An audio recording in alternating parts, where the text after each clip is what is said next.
dear students, welcome to my YouTube channel. ಇವತ್ತಿನ ಈ ವಿಡಿಯೋದಲ್ಲಿ ಅಭ್ಯಾಸ 5.3ರಲ್ಲಿ 18ನೇ ಪ್ರಶ್ನೆಯನ್ನು ಬಿಡಿಸೋಣ. ಪ್ರಶ್ನೆ ಏನಿದೆ ನೋಡ್ರಿ. ಒಂದು ಸುರಳಿಯನ್ನು ಕ್ರಮಾನುಗತ ಅರೆ ವೃತ್ತಗಳಿಂದ ಮಾಡಲಾಗಿದೆ. ಅವುಗಳ ಕೇಂದ್ರಗಳು ಪರ್ಯಾಯವಾಗಿ ಎ ಮತ್ತು ಬಿ ನಲ್ಲಿದ್ದು ಎ ಕೇಂದ್ರದಿಂದ ಆರಂಭವಾಗಿ ತ್ರಿಜ್ಯಗಳು 0.5 ಸೆಂಟಿಮೀಟರ್, 1 ಸೆಂಟಿಮೀಟರ್, 1.5 ಸೆಂಟಿಮೀಟರ್, 2 ಸೆಂಟಿಮೀಟರ್ ಹೀಗೆ ಚಿತ್ರ 5.4ರಲ್ಲಿ ತೋರಿಸಿದಂತೆ ಇದೆ. ಅಂದರೆ ಇಲ್ಲಿ ಯಾವ ರೀತಿ ತೋರಿಸಿದಾರಲ್ಲ ಚಿತ್ರ, ಈ ರೀತಿ ಸುರುಳಿ ಆಕಾರದ ಒಂದು ಕ್ರಮಾನುಗತ ಅರೆ ವೃತ್ತಗಳಿಂದ ಮಾಡಿದ್ದ ಒಂದು ಚಿತ್ರ ತೋರಿಸಿದಾರಲ್ಲ, ಇದೇ ರೀತಿ ಇಲ್ಲಿ ಐತಿ. ಇಲ್ಲೇನಪ್ಪ ಅಂದರೆ ಇದು 0.5 ಐತಿ. ನೆಕ್ಸ್ಟ್ ಇದು ಏನಾಗೈತಿ 1 ಸೆಂಟಿಮೀಟರ್, ಆಮೇಲೆ 1.5 ಸೆಂಟಿಮೀಟರ್, ಆಮೇಲೆ 2 ಸೆಂಟಿಮೀಟರ್ ಈ ರೀತಿ ಸುರುಳಿ ಐತಿ. ಈ ರೀತಿ 13 ಕ್ರಮಾನುಗತ ಅರೆ ವೃತ್ತಗಳಿಂದ ಮಾಡಲ್ಪಟ್ಟ ಸುರುಳಿಯ ಒಟ್ಟು ಉದ್ದ ಏನು ಅಂದರೆ ಪೈ ಬೆಲೆ ಎಷ್ಟು ಕೊಟ್ಟಿದ್ದಾರೆ? ಇಲ್ಲೇ 22/7 ಅಂತ ಕೊಟ್ಟಿದ್ದಾರೆ ಎಂದು ತೆಗೆದುಕೊಳ್ಳಿ. ಪೈ ಬೆಲೆಯನ್ನು ಏನು ತೆಗೆದುಕೊಳ್ಬೇಕಂತ ಹೇಳಿದ್ದಾರೆ? 22/7 ಅಂತ ತೆಗೆದುಕೊಳ್ರಿ ಅಂತ ಹೇಳಿದ್ದಾರೆ. ನೆಕ್ಸ್ಟ್ ಇಲ್ಲಿ ಕೆಳಗೆ ಸುಳಿಯನ್ನು ಕೊಟ್ಟಿದ್ದಾರೆ. ಏನಕ್ಕೆ ಕೊಟ್ಟಿದ್ದಾರೆ ನೋಡ್ರಿ. ಕೇಂದ್ರಗಳು A B up to so on ಇರುವಂತೆ ಕ್ರಮಾನುಗತ ಅರೆ ವೃತ್ತಗಳ ಉದ್ದಗಳು ಕ್ರಮವಾಗಿ L1, L2, L3, L4 up to so on ಅಂತ ಕೊಟ್ಟಿದ್ದಾರೆ.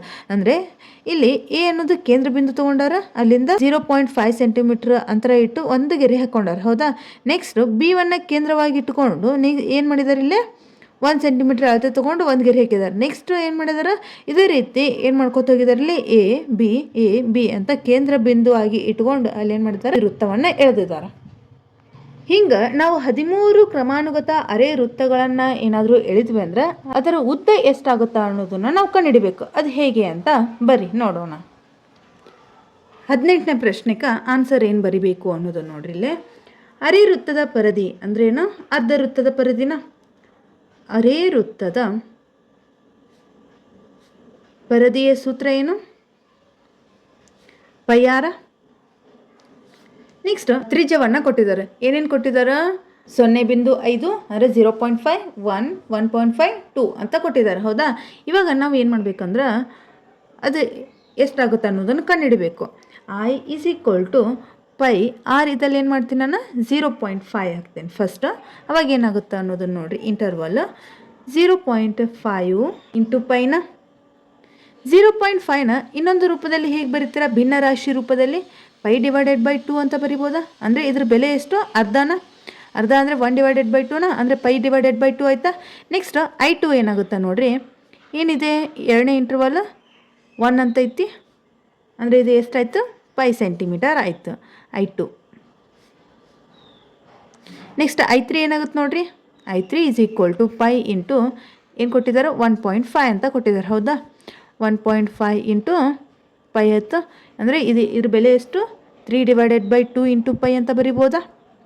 ನೆಕ್ಸ್ಟು I4 ಏನು ಕೊಟ್ಟಿದ್ದಾರೆ? I4 = ಪೈ ಇಂಟು 2 ಸೆಂಟಿಮೀಟರ್ ಅಂತ ಕೊಟ್ಟಿದ್ದಾರೆ, ಅಂದರೆ 2 ಪೈ ಆಯಿತು.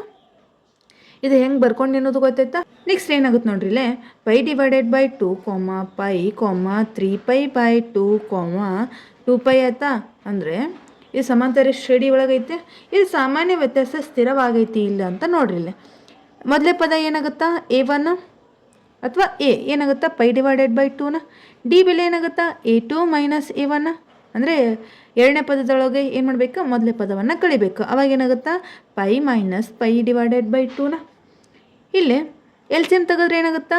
2 ಪೈ ಮೈನಸ್ π/2. 2 ಪೈ ಒಳಗೆ 1 ಪೈ ಕಳೆದ್ರೆ ಎಷ್ಟು?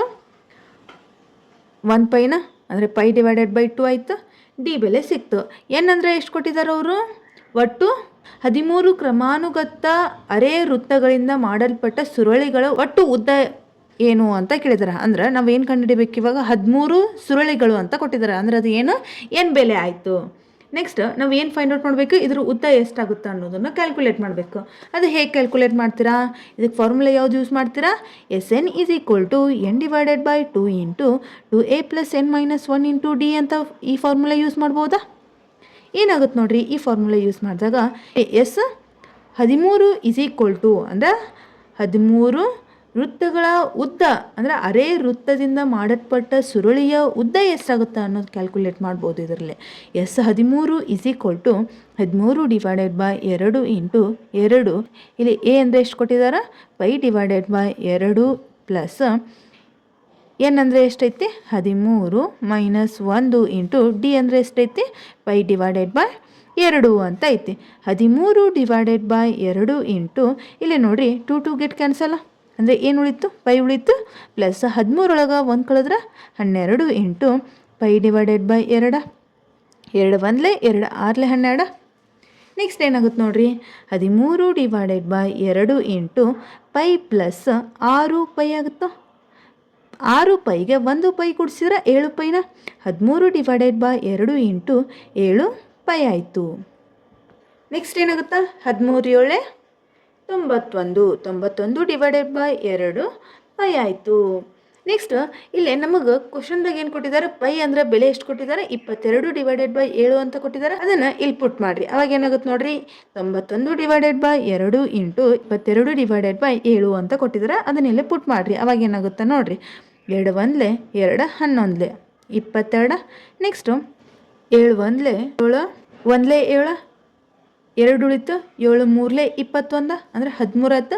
13 ಇಂಟು 11 13 11 ಎಷ್ಟು 143 ಅಂದರೆ S13 ಎಷ್ಟಾಯಿತು 143. ಆದ್ದರಿಂದ 13 ಕ್ರಮಾನುಗತ ಅರೆ ವೃತ್ತಗಳಿಂದ ಮಾಡಲ್ಪಟ್ಟ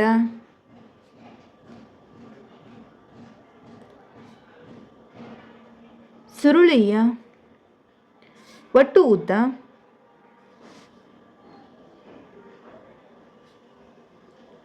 ಎಷ್ಟಾಗುತ್ತೆ ರೀ, 143 ಸೆಂಟಿಮೀಟರ್. ಇಲ್ಲಿವರೆಗೂ ಅರ್ಥ ಆಗಿದೆ ಇಲ್ರಿ. ನೆಕ್ಸ್ಟ್ 19ನೇ ಪ್ರಶ್ನೆ ಏನಿದೆ ನೋಡ್ರಿ, 200 ಮರದ ದಿಂಬು ಅಂದ್ರೆ ಕೊರಡುಗಳನ್ನು ಕೆಳಗಡೆ ಸೂಚಿಸಿರುವಂತೆ ಒಂದರ ಮೇಲೊಂದನ್ನು ಜೋಡಿಸಲಾಗಿದೆ. ಅಂದರೆ ಇಲ್ಲಿ ಏನು ಮಾಡಿದ್ದಾರೆ, ಮರದ ದಿಂಬನ್ನು ಒಂದರ ಮೇಲೆ ಒಂದನ್ನು ಜೋಡಿಸಲಾಗಿದೆ ಅಲ್ಲ, ಈ ರೀತಿ ಜೋಡಿಸಿದಾರಂತ. ಕೆಳಭಾಗದ ಸಾಲಿನಲ್ಲಿ 20 ದಿಂಬಿಗಳು, ಅಂದರೆ ಈ ಕೆಳಗಡೆ ಏನದಾವಂತ 20 ದಿಂಬಿಗಳದಾವಂತ.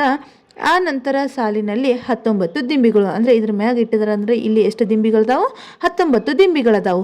ಹೀಗೆ ಮುಂದುವರೆದಿದೆ, ಅಂದರೆ ಇದೇ ರೀತಿ ಕಂಟಿನ್ಯೂ ಆಗೈತಿ. ನೆಕ್ಸ್ಟ್ ಈ ಸಾಲದಾಗ ದಿಂಬಿಗಳು ಎಷ್ಟದಾವು, 18 ದಿಂಬಿಗಳದಾವು. ಇದೇ ರೀತಿ ಮುಂದುವರ್ಕೋತಾ ಹೋಗಿದೆ ಅಂತ ಹೇಳ್ತಾರೆ ಅವರು. ಚಿತ್ರ 5.5 ನೋಡಿ, ಅಂದರೆ ಈ ಚಿತ್ರವನ್ನು ಗಮನಿಸ್ರಿ ಅಂತ ಹೇಳಿದ್ದಾರೆ. 200 ದಿಂಬಿಗಳನ್ನು ಎಷ್ಟು ಸಾಲುಗಳಲ್ಲಿ ಇಡಲಾಗಿದೆ ಮತ್ತು ಅತ್ಯಂತ ಕೆಳಭಾಗದ ಸಾಲಿನಲ್ಲಿ ದಿಂಬಿಗಳ ಸಂಖ್ಯೆ ಎಷ್ಟು ಅಂತ ಕೇಳಿದ್ದಾರೆ. ಅಂದರೆ ಒಟ್ಟು 200 ಮರದ ದಿಂಬುಗಳದಾವಂತ. ಆ 200 ಮರದ ದಿಂಬುಗಳನ್ನು ಇಡಬೇಕಾದ್ರೆ ನಾವು ಎಷ್ಟು ಸಾಲುಗಳನ್ನು ರಚಿಸಬೇಕು ಅನ್ನೋದನ್ನು ಕೇಳಿದ್ದಾರೆ. ಮತ್ತೇನು ಹೇಳಿದ್ದಾರೆ, ಅತ್ಯಂತ ಮೇಲ್ಭಾಗದ ಸಾಲಿನಲ್ಲಿ ದಿಂಬಿಗಳ ಸಂಖ್ಯೆ, ಅಂದರೆ ಇಲ್ಲಿ ಕೆಳಭಾಗದಲ್ಲಿ ಎಷ್ಟು ಇಟ್ಟಿದ್ದಾರೆ, ಇಲ್ಲೇ 20 ದಿಂಬಿಗಳಿಟ್ಟಾರಲ್ಲ, 200 ದಿಂಬಿಗಳಿಗೆ ಆಗುತ್ತಲ್ಲ, ಅಲ್ಲಿ ಮೇಲ್ಭಾಗದ ದಿಂಬಿಗಳ ಸಂಖ್ಯೆ ಎಷ್ಟಾಗೈತಿ ಅನ್ನೋದನ್ನು ನಾವು ಕ್ಯಾಲ್ಕುಲೇಟ್ ಮಾಡಬೇಕು. ಹೌದಾ, ಅದು ಹೇಗೆ ಅಂತ ಬರ್ರಿ ನೋಡೋಣ. ಕೆಳಭಾಗದಲ್ಲಿ ಇರುವ ದಿಂಬಿಗಳ ಸಂಖ್ಯೆ ಎಷ್ಟು, 20. ನೆಕ್ಸ್ಟ್ ಅದ್ರ ಮೇಲ್ಭಾಗದಲ್ಲಿ 19 ಅದಾವ, ಅದ್ರ ಮೇಲ್ಭಾಗದಲ್ಲಿ 18 ಅದಾವು. ಇದೇ ರೀತಿ ಮುಂದುವರ್ಕೋತಾ ಹೋಗುತ್ತಾ ಅಂತ ಹೇಳಿದ್ದಾರೆ. ಹೌದಾ, ಹಂಗಂದ್ರೆ ಇಲ್ಲಿ ಮೊದಲೇ ಪದ ಏನಾಗುತ್ತಾ, 20 ಆಗುತ್ತಾ. ಸಾಮಾನ್ಯ ವ್ಯತ್ಯಾಸ ಎಷ್ಟಾಗುತ್ತಾ, 1 - 1. ಎರಡನೇ ಪದದಾಗ 1ನೇ ಪದ ಕಳಿಬೇಕು. ಅಂದರೆ 19 -20 ಕಳೆದ್ರೆ -1 ಆಗುತ್ತಾ. ನೆಕ್ಸ್ಟ್ ಅವ್ರು ಎಷ್ಟು ಅಂತ ಹೇಳಿದಾರೋ, ಒಟ್ಟು ದಿಂಬಿಗಳ ಸಂಖ್ಯೆ ಎಷ್ಟು ಅಂತ ಹೇಳಿದಾರೆ, 200 ದಿಂಬಿಗಳು ಅಂತ ಹೇಳಿದ್ದಾರೆ. ಹೌದಾ, ಅಂದರೆ SN = ಎಷ್ಟಾಯಿತು, 200 ಆಯಿತು. ಇದನ್ನು ಒಟ್ಟು ಎಷ್ಟಾಗಿದಾವೆ ಅಂತ ಕಂಡುಹಿಡಲಿಕ್ಕೆ ನಾವು ಯಾವ ಸೂತ್ರ ಯೂಸ್ ಮಾಡಬೇಕು, N ಪದಗಳ ಮೊತ್ತವನ್ನು ಕಂಡುಹಿಡಿಯುವ ಸೂತ್ರವನ್ನು ಯೂಸ್ ಮಾಡಬೇಕಾ. ಆ ಸೂತ್ರದಲ್ಲಿ ಈ ಡಾಟಾಸ್ ಹಾಕ್ರಿ, ಅವಾಗ ಏನಾಗುತ್ತೆ ಅನ್ನೋದನ್ನು ನೋಡಿರಿ. N = N ಡಿವೈಡೆಡ್ ಬೈ 2ನ. N ಅಂದರೆ ಎಷ್ಟೈತಿಲ್ಲ ಕೊಟ್ಟಿಲ್ಲ, N ಡಿವೈಡೆಡ್ ಬೈ 2 ಹಾಗೆ ಇಟ್ಕೋತೀನಿ. ನೆಕ್ಸ್ಟ್ ಇಂಟು 2A ಅಂತ ಐತೆ, 2 ಇಂಟು A ಅಂದರೆ ಎಷ್ಟೈತಿಲ್ಲ 20 ಪ್ಲಸ್ N ಅಂದರೆ ಗೊತ್ತಿಲ್ಲ ಹಾಗೆ ಇಟ್ಕೋತೀನಿ. N - 1 ಇಂಟು D ಅಂದರೆ ಎಷ್ಟೈತಿ -1. N divided by 2 into 2 20 40 plus ಇಲ್ಲಿ ಏನಾಗುತ್ತೆ ನೋಡಿರಿ, N ಇಂಟು -1 ಮೈನಸ್ ಏನಾಗುತ್ತಾ, -N minus into minus plus 1 into 1 1 ಆಯಿತು. ನೆಕ್ಸ್ಟ್ ಏನಾಗುತ್ತೆ ನೋಡಿರಿ, n/2 ಇಂಟು 40 ಪ್ಲಸ್ 1 ಕೂಡಿಸಿದ್ರೆ 41 ಮೈನಸ್ n ಆಯಿತಾ. ಇದು ಹೇಗೆ ಬಂತು ಅನ್ನೋದು ಗೊತ್ತಾಯ್ತಲ್ವ. ನೆಕ್ಸ್ಟು ಇಲ್ಲಿ SN ಅಂದರೆ ಎಷ್ಟು ಕೊಟ್ಟಿದ್ದಾರೆ, 200 ಅಂತ ಕೊಟ್ಟಿದ್ದಾರೆ. 200 ಇಂಟು ಈ 2 ಏನು ಮಾಡ್ತೀನಿ, LHS ಕಡೆ ಒಯ್ದರೆ ಏನಾಗುತ್ತಾ, ಮಲ್ಟಿಪ್ಲಿಕೇಶನ್ ಆಗುತ್ತಾ. 200 into 2 is equal to n into 41 minus n ಆಯಿತಾ. 200 2 ಎಷ್ಟು, 400. 400 is equal to n into 41 n plus into minus n into n square ಆಯಿತು. ನೆಕ್ಸ್ಟ್ ಏನಾಗುತ್ತೆ ನೋಡಿರಿ, ನನಗೆ ಫಸ್ಟ್ ಪಾಸಿಟಿವ್ ಬೇಕು. ಹಾಗಂದ್ರೆ ಇದನ್ನೇನು ಮಾಡ್ತೀನಿ, LHS ಕಡೆ ಒಯ್ದರೆ ಏನಾಗುತ್ತಾ, ಪಾಸಿಟಿವ್ ಆಗುತ್ತಾ. n square minus 41n plus 400 is equal to 0 ಆಯಿತಾ. ಇಲ್ಲಿ ನಮ್ಗೆ ಮೊದಲೇ ಪದ ಮತ್ತು ಕೊನೆ ಪದವನ್ನು ಗುಣಿಸಿದಾಗ ಎಷ್ಟಾಗುತ್ತಾ, 400 n ಸ್ಕ್ವೇರ್ ಆಯಿತು. ಕೂಡಿಸಿದ್ರೆ ಅಥವಾ ಕಳೆದ್ರೆ ನಮಗೇನು ಬರಬೇಕು, ಮೈನಸ್ 41 ಬರಬೇಕು. ಆ ಎರಡು ಸಂಖ್ಯೆಗಳು ಯಾವ್ಯಾವು, 16 ಇಂಟು 25 ಅಂತ ಮಾಡ್ಬೋದಾ.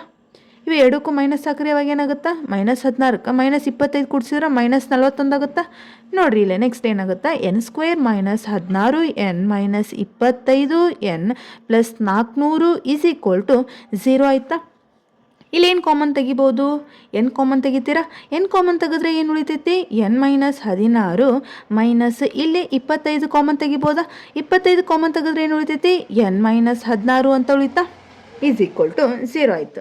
ನೆಕ್ಸ್ಟ್ ಏನಾಗುತ್ತೆ ನೋಡಿರಿ, ಇಲ್ಲಿ n-16 ಎರಡರೊಳಗೂ ಕಾಮನ್ ಐತೆ, ಅದನ್ನು ಕಾಮನ್ ತೆಗಿತೀನಿ. n-16 ಕಾಮನ್ ತೆಗೆದ್ರೆ ಇನ್ನು ಉಳಿದಿದ್ದೇನು, n-25 ಈಸ್ ಈಕ್ವಲ್ ಟು 0 ಆಯಿತು.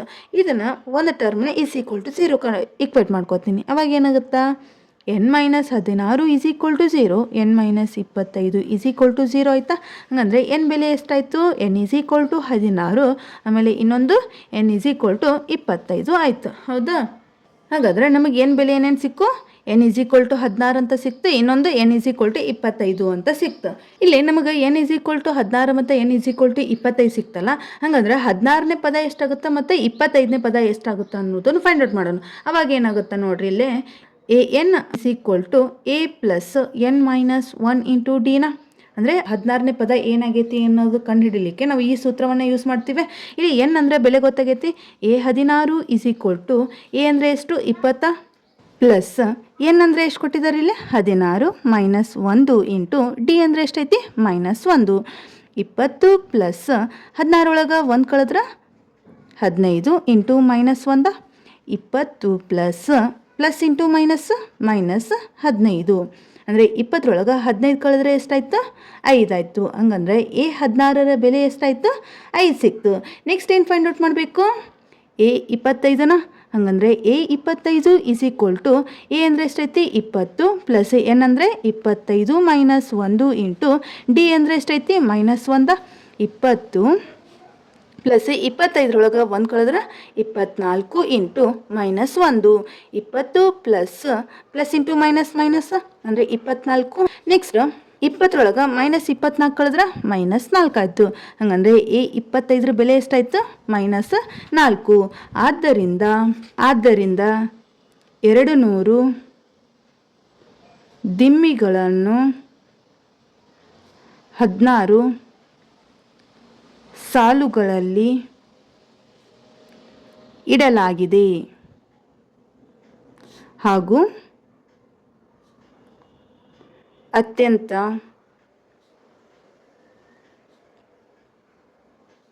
ಮೇಲ್ಭಾಗದ ಸಾಲಿನಲ್ಲಿರುವ ದಿಮ್ಮಿಗಳ ಸಂಖ್ಯೆ ಎಷ್ಟು,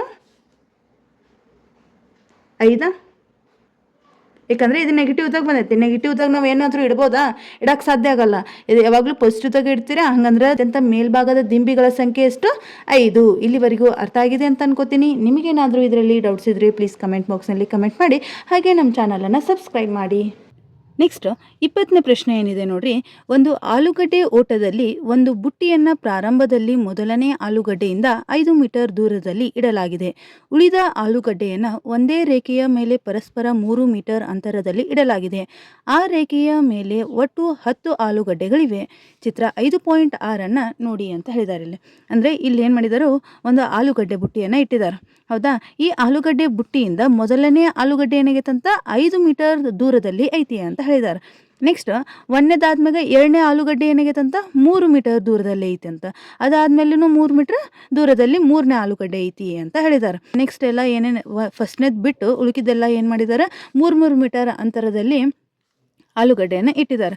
ನೆಕ್ಸ್ಟ್ ಏನು ಹೇಳಿದ್ದಾರೆ ನೋಡ್ರಿ, ಇಲ್ಲೇ ಒಬ್ಬ ಸ್ಪರ್ಧಿಯು ಬಕೆಟ್ನಿಂದ ಆರಂಭಿಸಿ ಅದರ ಸಮೀಪದಲ್ಲಿರುವ ಆಲೂಗಡ್ಡೆಯನ್ನು ತೆಗೆದುಕೊಂಡು ಹಿಂದಕ್ಕೆ ಓಡಿ ಬಕೆಟ್ಗೆ ಹಾಕಬೇಕು. ಅಂದರೆ ಇಲ್ಲೊಬ್ಬ ಸ್ಪರ್ಧಿ ಅದನ್ನು ಈತ ಏನು ಮಾಡ್ತಾನಂದ್ರೆ, ಇವಾಗ ಆಲೂಗಡ್ಡೆಯನ್ನು ಹಾಕಬೇಕಾ, ಈ ಸ್ಪರ್ಧಿ ಏನು ಮಾಡ್ತಾನೆ, ಈ ಬಕೆಟ್ನಿಂದ ಹಿಡ್ಕೊಂಡು ಈ ಒಂದೇ ಆಲೂಗಡ್ಡೆಗೆ ಬರ್ತಾನೆ. ಅವಾಗ ಎಷ್ಟಾಗುತ್ತಾ, 5 ಮೀಟರ್ ಆಗುತ್ತೆ. ಈ ಆಲೂಗಡ್ಡೆ ತೊಗೊಂಡು ಹೊಳ ಈ ಬಕೆಟ್ಗೆ ಹಾಕಬೇಕು. ಅವಾಗ ಎಷ್ಟಾಗುತ್ತಾ, 10 ಮೀಟರ್ ಆಗುತ್ತೆ. ಗೊತ್ತಾಯ್ತು.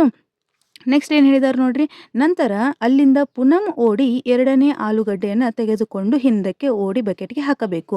ಅಂದರೆ ಏನು ಹೇಳಿದಾರೆ, ಹೊಳ್ಳಿ ಇಲ್ಲಿಂದನ ಏನು ಮಾಡ್ತಾರೆ, 3 ಮೀಟರ್ ಅಂದರೆ ಎರಡನೇ ಆಲೂಗಡ್ಡೆಯನ್ನು ಏನು ಮಾಡ್ತಾರೆ, 5 + 3 ಮೀಟರ್ ಅಷ್ಟು ಓಡಿ ಆಲೂಗಡ್ಡೆಯನ್ನು ತೊಗೊಂಡು ಮತ್ತೆ 3 ಮೀಟರ್ + 5 ಮೀಟರ್ ಓಡಿ ಆಲೂಗಡ್ಡೆಯನ್ನು ಹಾಕ್ತಾರಂತ.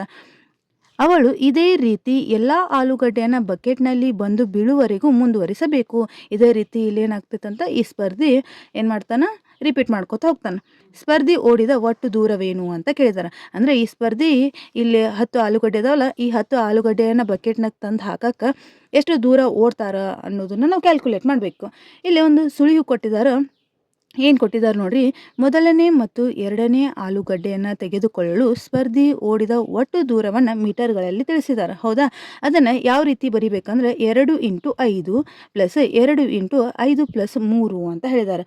ಅಂದರೆ ಇದ್ರ ಮೀನಿಂಗ್ ಏನಪ್ಪ ಅಂದರೆ, ಇಲ್ಲೊಂದು ಬುಟ್ಟಿ ಐತಿ, ಈ ಬುಟ್ಟಿಯಿಂದ ಈ ಸ್ಪರ್ಧಿ ಏನು ಮಾಡ್ತಾಳೆ, ಫಸ್ಟಿಗೆ ಈ ಬುಟ್ಟಿಯಿಂದ ಹುಡ್ಕೊಂಡು 5 ಮೀಟರ್ ದೂರ ಓಡಿ ಹೋಗಿ ಆಲೂಗಡ್ಡೆಯನ್ನು ತೊಗೊಂಡು ಮತ್ತೆ 5 ಮೀಟರ್ ಬರ್ತಾಳೆ. ಅಂದರೆ 2 ಸರಿ ಓಡ್ತಾಳೆ. ಅಂದರೆ ಇಲ್ಲಿಂದ ಹೋಗಿ ಇಲ್ಲಿ ಬರ್ತಾಳಲ್ಲ, ಅಂದರೆ ಅದಕ್ಕೆ ಏನಂತ ಹೇಳ್ತೀವಿ ನಾವು, 2 ಬಾರಿ ಅಂತ ಹೇಳ್ತೀವಿ. ಅಂದರೆ 2 ಬಾರಿ 5 ಮೀಟರ್ ಓಡ್ತಾಳೆ, ಒಟ್ಟು 10 ಮೀಟರ್ ಆಗುತ್ತೆ. ಆದರೆ ಇದನ್ನು ಹೆಂಗೆ ಬರ್ಕೋತಾರೆ ಅಂದ್ರೆ, ಓಡಿದ್ದೊಂದು ಹೊಳ್ಳಿ ವಾಪಸ್ ಬಂದಿದ್ದೊಂದು, ಅಂದರೆ 2 ಸಾರಿ ಹತ್ತು ಎಷ್ಟು ಮೀಟರ್ ಅದು, 5 ಮೀಟರ್ ಪ್ಲಸ್ 2 ಇಂಟು ಅಂತ ಹೇಳಿದ್ದಾರೆ. 2 × 5 + 3 ಅಂದರೆ ಈ ಬುಟ್ಟಿಯಿಂದ ಹಿಡ್ಕೊಂಡು 5 ಮೀಟರ್ ಓಡಿ ಆಮೇಲೆ 3 ಮೀಟರ್ ಓಡ್ತಾಳೆ. ಅಂದರೆ ಎರಡನೇ ಆಲೂಗಡ್ಡೆ ಬೇಕಾದ್ರೆ ನಾವು ಏನು ಮಾಡಬೇಕು, 5 ಮೀಟರ್ + 3 ಮೀಟರ್ ಹೊಳೆ ಮತ್ತೆ ರಿಪೀಟ್ 3 ಮೀಟರ್ + 5 ಮೀಟರ್ ಆಗುತ್ತಾ. ಹಾಗಂದ್ರೆ ಇಲ್ಲಿ ಏನಂದರೆ 2 ಸರಿ ಓಡ್ತಾಳೆ, 2 × 5 + 3 ಅಂತ ಬರಿಬೋದಾ.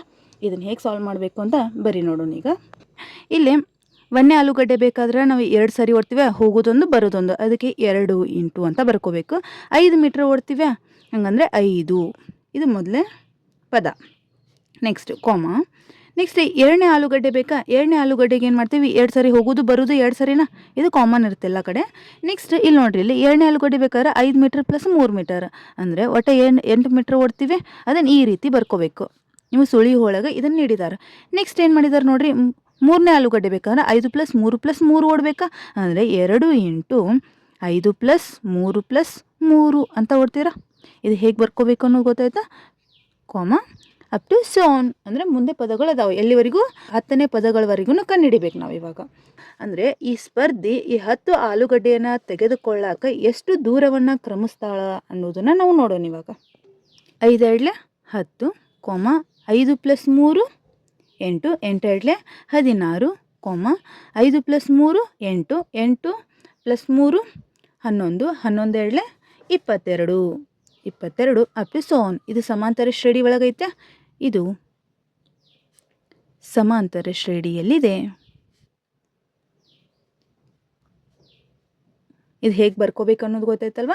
ನೆಕ್ಸ್ಟ್ ಇಲ್ಲಿ ನೋಡ್ರಿ, ಎಲ್ಲ ಪ್ರೊಸೆಸ್ ಹಿಂದೆಲ್ಲ ಹೆಂಗೆ ಮಾಡಿದ್ರಿ ಅದೇ ರೀತಿ ಐತಿ. ಮೊದಲೇ ಪದ ಏನಾಗೈತಿ, ಇಲ್ಲಿ ಎ ಅಂದ್ರೆ 10, ಡಿ ಸಾಮಾನ್ಯ ವ್ಯತ್ಯಾಸ ಏನಾಗೈತಿ, 16 ಒಳಗೆ 10 ಕಳಿಬೇಕು, ಅಂದರೆ ಸಾಮಾನ್ಯ ವ್ಯತ್ಯಾಸ ಏನಾಗುತ್ತಾ 6 ಉಳಿತು. ನೆಕ್ಸ್ಟ್ ಎನ್ ಅಂದರೆ ಏನು, 10 ಆಲೂಗಡ್ಡೆ ಅಂತ ಹೇಳಿದ್ದಾರೆ. ಅಂದರೆ 10 ನಾವೇನು ಫೈಂಡ್ ಔಟ್ ಮಾಡಬೇಕು ಇವಾಗ, S10 ಫೈಂಡ್ ಔಟ್ ಮಾಡಬೇಕು. ಹೌದಾ. ಇವಾಗ ಏನಾಗುತ್ತೆ ನೋಡಿರಿ, SN ಫಾರ್ಮುಲಾ ಏನೈತಿ, SN = n/2 × 2a + n - 1 × d ಅಂತೈತೆ. ಎಲ್ಲ ವ್ಯಾಲ್ಯೂಸನ್ನ ಇದ್ರೊಳಗೆ ಪುಟ್ ಮಾಡಿರಿ. ಅವಾಗ ಏನಾಗುತ್ತೆ ನೋಡಿರಿ, ಎನ್ ಅಂದರೆ ಎಷ್ಟೈತಿ 10 ಅಂತೈತಿ. 10 ಡಿವೈಡೆಡ್ ಬೈ 2 ಇಂಟು 2. ಎ ಅಂದರೆ ಎಷ್ಟೈತಿ 10 ಪ್ಲಸ್ ಎನ್ ಅಂದರೆ 10 ಮೈನಸ್ 1 ಇಂಟು ಡಿ ಅಂದರೆ ಎಷ್ಟೈತಿ 6. 2 1 2 5 10. 5 ಇಂಟು 12 20 ಪ್ಲಸ್ 10 ಒಳಗೆ 1 ಕಳೆದ್ರೆ 9. 9 6 54. 5 ಇಂಟು 20ಕ್ಕೆ 54 ಕೂಡಿಸಿದ್ರೆ ಎಷ್ಟಾಗುತ್ತಾ 74. 74 5 ಎಷ್ಟಾಗುತ್ತೆ ನೋಡ್ರಿ, 5 4 20. 2 ಉಳಿತು. 5 7 35 ಪ್ಲಸ್ 2 37 ಅಂದರೆ 370 ಮೀಟರ್. ಆಕೆ ಏನು ಮಾಡಿದ್ಲು, 10 ಆಲೂಗಡ್ಡೆಯನ್ನು ತೆಗೆದುಕೊಳ್ಳಲಿಕ್ಕೆ 370 ಮೀಟರ್ ಅಷ್ಟು ಕ್ರಮಿಸಿದ್ಲು. ಆದ್ದರಿಂದ ಸ್ಪರ್ಧಿಯು ಕ್ರಮಿಸಿದ ಒಟ್ಟು ದೂರ 370 ಮೀಟರ್. ಇಲ್ಲಿವರೆಗೂ ಅರ್ಥ ಆಗಿದೆ ಅಲ್ರಿ? ನಿಮಗೇನಾದರೂ ಇದರಲ್ಲಿ ಡೌಟ್ಸ್ ಇದ್ದರೆ ಪ್ಲೀಸ್ ಕಮೆಂಟ್ ಬಾಕ್ಸ್ನಲ್ಲಿ ಕಮೆಂಟ್ ಮಾಡಿ. ಹಾಗೆ ನಮ್ಮ ಚಾನಲನ್ನು ಸಬ್ಸ್ಕ್ರೈಬ್ ಮಾಡಿ. Thanks for watching. ಈ ವಿಡಿಯೋ ಇಷ್ಟ ಆದರೆ ಲೈಕ್ ಮಾಡಿ, ಶೇರ್ ಮಾಡಿ, ಕಮೆಂಟ್ ಮಾಡಿ, ಹಾಗೆ ಸಬ್ಸ್ಕ್ರೈಬ್ ಮಾಡಲು ಮರಿಬೇಡಿ.